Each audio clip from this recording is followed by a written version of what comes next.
into the Between the Ears show. I'm Schuyler, Callihan. Joined with me is Christopher Hall, co-publisher on Mountaineers Now. Today, we're going to break down West Virginia and Texas Tech, the first round game of the Big 12 Conference Tournament. And we're also going to get into our tournament picks. Chris said he could just make it easy for me and he just told me the winner. Just go ahead and put Kansas in the finals, label him as the winner, and the rest will take care of itself. So maybe he's right, but we'll see. We're going to get down to game by game picks, see where we differ, see what we agree on, and maybe see how far West Virginia can actually go. So let's go ahead and dive into this West Virginia Texas Tech game first. The Mountaineers won the first meeting out in Lubbock. They dominated the boards, got to the free throw line, and then the trip to Morgantown, or the second game in Morgantown, was almost the complete opposite. The defense was bad. They struggled to get. They actually got killed on the glass that night, and it just felt like a game where they weren't ready to play. So this is an interesting game because Texas Tech's kind of sputtering here a little bit. West Virginia's caught fire. They won their last two games to end the regular season. They beat Iowa State on the road. They beat Kansas State at home. And oh yeah, Texas Tech head coach Mark Adams is suspended right now. So throw that wrench into everything, and this seems like a game West Virginia should win. Whether they do or not, we'll get to that here in a minute. But Chris, talk about this matchup, how it favors West Virginia, how maybe in some ways it doesn't, and what they need to do to come away with the win.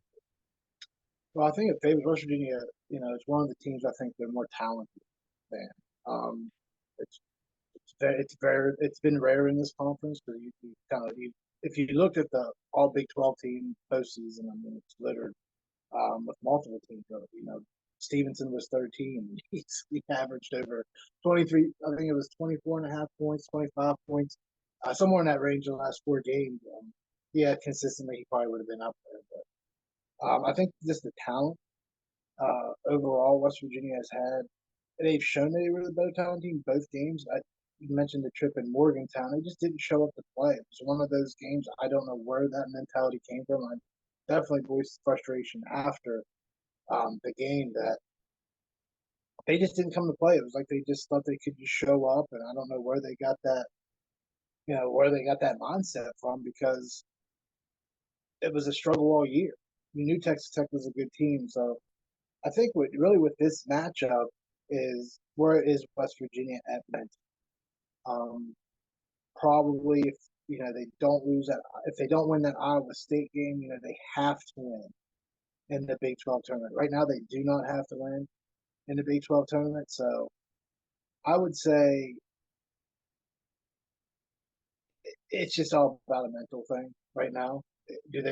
Are they wanting the weekend off, or do they want to get a win to kind of make sure they're solidified at a higher seed? Are they wanting to make a run in Kansas City? No one's won four straight games in Kansas City, so I think it's just mentally. I wouldn't be surprised if they went to kind of redeem themselves, but it's all head game right now.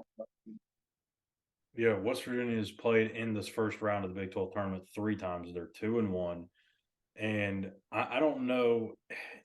To me, I don't think anything can take West Virginia out of the big tournament right now. Even a sizable loss to Texas Tech. Say they lose by 15, 20 points. I mean, that's not going to look good at all.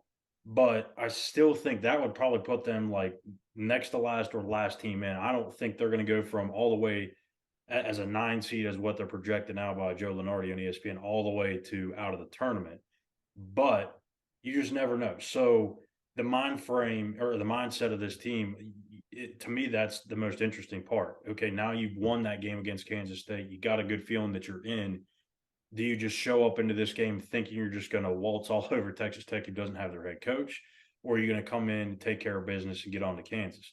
If the right West Virginia mindset shows up, I think they'll easily get through this first game. And then obviously you got Kansas waiting on deck, and that's going to be a big challenge in itself. So without further ado, let's go ahead and get into our Big 12 bracket picks here. So, Chris, let's go ahead and start with West Virginia and Texas Tech playing in that 8-9 game. Winner will get Kansas in the quarterfinals. So we'll go with you first. Are you going with the Mountaineers? And give us a little, don't save your score prediction. We'll do that for our article. Yeah, I am concerned about the mentality of West Virginia. That was a grind.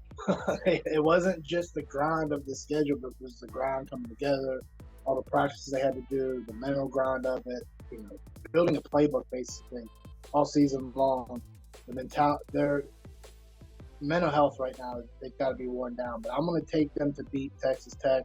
I think you can say the same thing about Texas Tech. And they just mentioned they suspended Mark Adams for a comment he made to the team or to a player, I guess, directly. So, yeah, I'm going to take West Virginia. It's going to be a battle. To be honest, I wouldn't even be surprised if West Virginia was to jump out early that Texas Tech bowls. Again, it's just been a grind for everybody this year.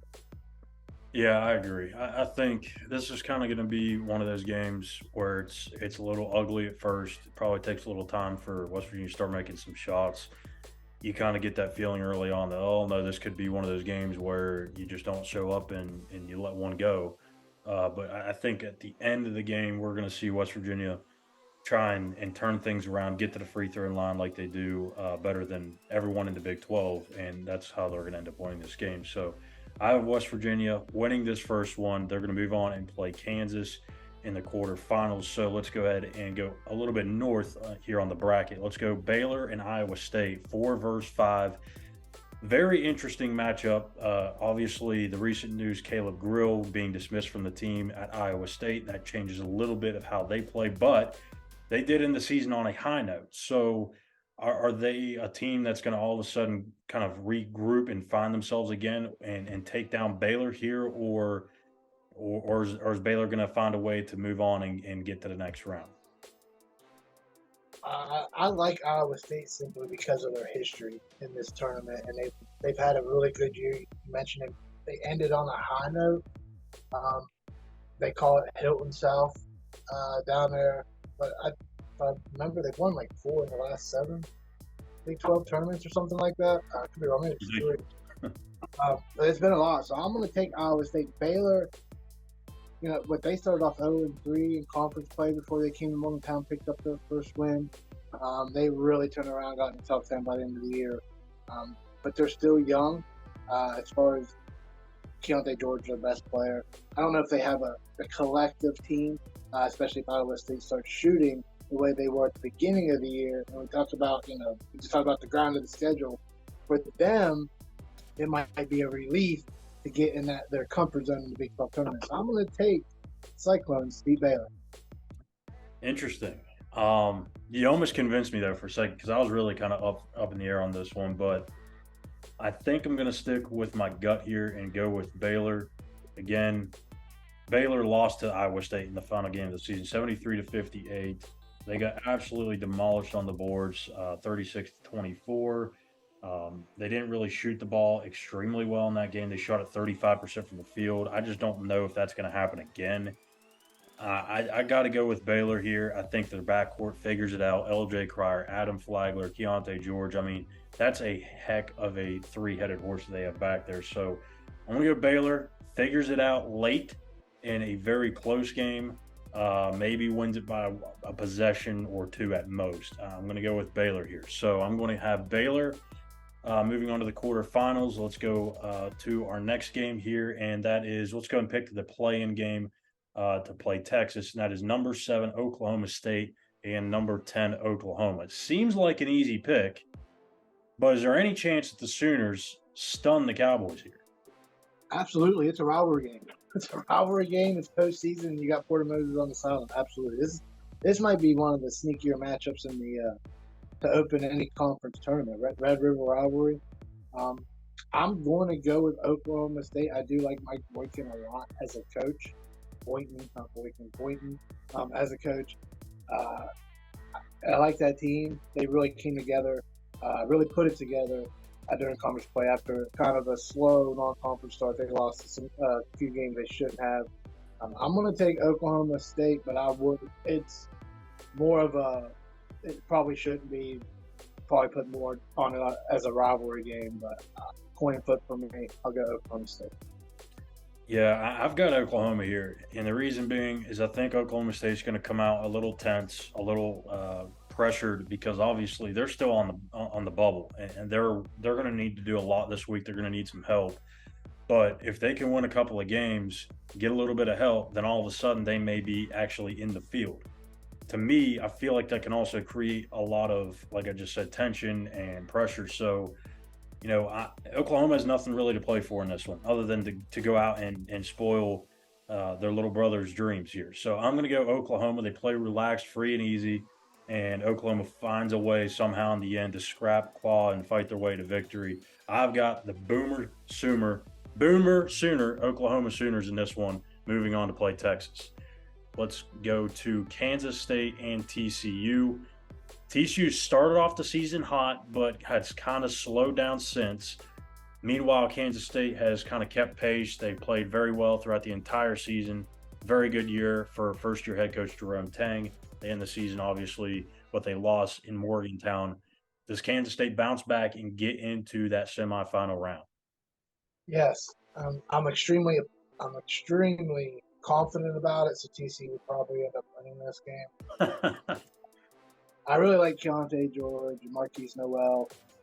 That's a duo right there that's playing really well right now. They played well all season, but they're really playing good right now. And that's a team to me that when you look at March Madness, they are a tough matchup for anybody and can make a solid run. But TCU is no slouch and great defensively. I would not be surprised if TCU won, but Keontae and Marquise, they're just phenomenal. I'm going to go with Kansas State. Yeah, I'm not going to waste much time here with this one either. I think TCU is a sneaky team because I think a lot of teams overlook them just because of their past. But yeah, I think Kansas State's got enough to get the job done. I think they win this one comfortably. Probably the biggest margin I think we'll see here in this first round or two of the Big 12 tournament. So finishing out the first round. Now let's go back to Kansas, or the quarterfinals. Kansas, West Virginia. Actually, we'll save that for the next one. So let's go back down to Texas and Oklahoma State for you. Who do you got in this one? Does Oklahoma State keep it going and keep their chances alive for the NCAA tournament, or is this where it comes to an end? 100% will be a battle, but I'm going to take Texas. Obviously, extremely talented team. I'm going to take Texas. This is prime time. They're ready to make some noise. They make they beat Kansas at home to end the season. Kansas really had nothing to play for, but Texas is ready to make a statement, I feel. Been in the mix all season long. Started with beating the hell out of Gonzaga at the beginning of the year, so I think Texas is ready. Yeah, and I think Coach Terry's done a really, really good job with this team, considering the circumstances and all the stuff that's surrounded this program. So, that mixed with Marcus Carr, who I think's, in my opinion, the best guard in this league, at least offensively. So I don't think Oklahoma. I actually have Oklahoma in this one, so I don't think Oklahoma has anything that can stop this powerful offense that Texas has at times. So this one's too easy for me. I'm going Texas. Let's go to wrap up finally the quarterfinal round. West Virginia, Kansas. We both have them in this matchup. Seems like a long shot, Chris. I mean, I don't know how the hell they're going to do it, but if they do, I mean, all of a sudden we're probably talking West Virginia as maybe a 7 seed at best. Maybe an 8 is more realistic. But any chance Mountaineers can pull this one off? Absolutely. They almost beat them at Kansas. We talked about their mentality coming into the tournament. They come in with the right mentality. They want to go make some noise. They want to try to win this thing, be the first team to win in 4 days. Yeah, they 100%. And wait. And the best time to get them is the second game. You don't want to play Kansas in the last game. They're the best team in the league. I don't think there should be any argument on that. So it's not, we joked around, before we started this, I was like, hey, I can just pick Kansas and be done with this. I'm sticking with that, but would it be a little surprising West Virginia beat them? Yeah, they've never beat Kansas outside of Morgantown, so it would be a surprise, especially as good as Kansas is. But I'm not writing West Virginia completely off. If they come in ready, hungry, and determined, and play the way that we've seen them play a handful of times throughout the season, yeah, they can beat Kansas. But I just don't think West Virginia has the legs. Kansas wants that 1 seed, so I'm going to take the Jayhawks. Yeah, I'm right there with you. And when I was doing some research the other day for one of the articles I did, it's up on the site about how far West Virginia can go. I really concentrated on what Kansas did wrong in their 5 losses in Big 12 play. And it's obvious. Well, they turn the ball over a lot, regardless whether they win or lose, but they were really, really bad in their losses. I think they were turning it over almost 16 times per game, but their 3-point shooting was the biggest difference. They shot 27% from three in those 5 losses. Against West Virginia, I can tell you right now it wasn't 27%. So, really, the formula for West Virginia is if they can limit Kansas's ability to make 3-point shots on a consistent basis throughout the entire 40 minutes of the game, they'll have a chance because Kansas is going to give those turnovers away. They do it every single night, win or loss. West Virginia's defense has played better. If Eric Stevenson comes out and makes shots, all of a sudden this thing gets a little interesting. But tough matchup. I think, obviously Kansas is going to have a strong showing from their home crowd. I'm going to go with Kansas, Rock Chalk, Jayhawk here with my pick. So now we're going to go for you. You've got Iowa State matched up against Kansas. So this is interesting because it seems like these two have been really the only two that have won the Big 12 tournament over the last 10 years. So interesting also atmosphere because like you mentioned before, this is Hilton South. You got Kansas got the close drive. How do you see this one playing out? Yeah, I do. If there's a team that's going to beat Kansas, I think it's going to be Iowa State. I don't think they'll do it this round, but this is one of those to me. With everything I said about Iowa State the first round, with it being Hilton South and finding their second wing kind of in this back end here before the March Madness, I'm going to take Kansas, but I reluctantly because I have a feeling Iowa State's really going to show up in this tournament. Would not be surprised if they knock out Kansas. But I'm going to stick with my guns here and go. Yeah, for me, I've got Baylor and Kansas. So, I don't know. I really think Kansas is the obvious pick here, but you just never know. Baylor's a good team. They're well coached. I'm not going to overthink this one. I'm just going to go ahead and put Kansas in there. I'm going to do what you say and just put Kansas on to the next round, probably do the championship too. So I'll play it safe. I'm not one to take shots here on this one. Then when we get to the big tournament, then I'll start throwing out some crazy stuff, but not here in the Big 12 where you got a little bit of home court advantage. So I'm going Kansas. Your other semifinal matchup is Texas and Kansas State. Who you got facing off against Kansas in the final? Kansas State's. We'll get a sunflower showdown in the Big 12 championship. Everything previous, Marquise Noel, and Keontae Jordan. And that duo right there, they're just playing lights out. I know Marcus Carr's had a great year for Texas. Texas talented, great. But this Kansas State team is hungry under Tang. Probably West Virginia did them a favor by beating them. Tang after the games, they went through a lot that they hadn't seen all season. It's hard to do in the finals game of the year. So they've had a lot of reflect on this week, and without a doubt, Kansas State wants to make some noise. So I'm taking K-State to go to the championship. Wow. Yeah, you're all about the crazy atmosphere. You got Iowa State, Kansas, then Kansas and Kansas State. So I like it. I dig it. Yeah, I've got Texas and Kansas State in the second semifinal here, and I'm right there with you in terms of getting K-State to the finals. I really like this team. They're well-rounded. They play both ends of the floor extremely well. Keontae is one hell of a player. And again, some nights I think Texas just kind of gets in their head a little bit. And I'm not very high on Texas, to be honest with you. I think they're a little overrated. And they could be a team that I think gets ousted early in the NCAA tournament too. So I'm going to go with K-State here. That sets up a Big 12 championship of Kansas and Kansas State for both of us. Go ahead and give me your pick. Kansas. Make it easy. I know. This is one of those games I think Kansas State can kind of get one over on Kansas and really have some bragging rights for a while to beat them at the Big 12 championship. But this Kansas team said it when they first played in Morgantown when I saw them with my own eyes. They're just so fast, light on their feet. The guard play, Dewan Harris, probably. And I know he's kind of picked up steam here in the late end of the season, but Jalen Wilson kind of gets all the headlines. Kevin Cure, the Texas Tech transfer, gets all up for his defense. But Dewan Harris, both ends of the floor, runs that team really well, out in transition. I really like his Kansas team a lot. I'm taking them to win. It's going to be a battle. Jayhawks win. Kansas State heartbroken. So close. Maybe not. I want to pick Kansas because I just said 2 seconds ago that I'm going to be conservative with this, but I got to be different from you. I got to be. I gotta have something to hold over you if they actually do win. But I'm risking it here because you probably have the better chance of doing so. So I'm going to go Kansas State.